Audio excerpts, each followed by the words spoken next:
পিতামাতার, যেহেতু আমি প্যারেন্টিং এর কথা বলি বেশি, এই উদাহরণটাই দিচ্ছি, একজন পিতামাতার প্রতিবন্ধী সন্তান হয়েছে। আমরা সোজা সাপটা মনে করি, আহারে ওই বাবা মার জন্য কত বড় পরীক্ষা। ওকে, এক্স্যাক্টলি। আমরা মনে করছি ওনার প্রতিবন্ধী সন্তান আমার জন্য পরীক্ষা না, আমরা মনে করছি শুধু ওই বাবা মার জন্যই পরীক্ষা। কিভাবে ওই তার সন্তান আমার জন্য পরীক্ষা হতে পারে, আমি একটা এক্সাম্পল দিই। যেমন তার প্রতিবন্ধী সন্তান হয়েছে, এখন আত্মীয়দের মধ্যেই কেউ হয়তো বা আরেক আত্মীয়কে বলে ফেললো, নিশ্চয়ই কোনো গুনাহের কাজ করছে, এই জন্য আল্লাহ প্রতিবন্ধী এই সন্তান। ধরনের কথাই সাধারণত সমাজে প্রচলিত। রাইট। এখন একটা জিনিস দেখেন, তার সন্তান প্রতিবন্ধী হতেও পারে, সে প্রতিবন্ধী সন্তান নিয়ে তার পরীক্ষায় পাশ করে যাবে, আর এক আত্মীয় ফেল করে গেল। কি কথা বলে? নিশ্চয়ই কোনো গুনাহ করছিল ওরা দুইজন, যার জন্য আল্লাহ প্রতিবন্ধী সন্তান। আচ্ছা, নিশ্চয়ই কোনো গুনাহ করছিল, এটা আপনি জানলেন কিভাবে? আর আল্লাহ যে তাদের ওই গুনার শাস্তি হিসেবে প্রতিবন্ধী সন্তান দিয়েছেন, এই গায়েবের খবর আপনি জানলেন কোত্থেকে? তাহলে দেখেন, সন্তান আরেকজনের ফেল করলো আরেকজন।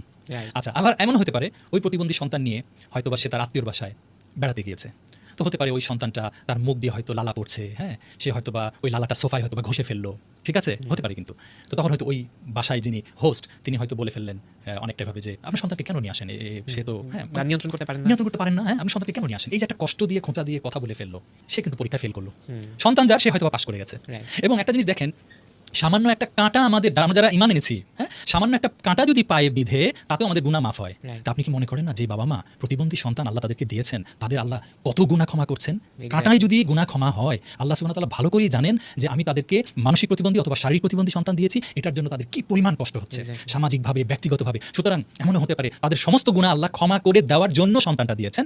ইনশাআল্লাহ তাদের মৃত্যুর পর আল্লাহ সুবহানাহু ওয়া তাআলা তাদেরকে জান্নাত দিবেন। রাইট, ঠিক আছে। হ্যাঁ, কিন্তু মাঝখান থেকে আত্মীয় স্বজন প্রতিবেশী অনেকেই ফেল করলো। আচ্ছা, তাহলে আমি একটা জিনিস প্রমাণ করলাম, যার সাথে ঘটনা, পরীক্ষা শুধু তার জন্য নাও হতে পারে, অন্যদের জন্য পরীক্ষা হতে পারে।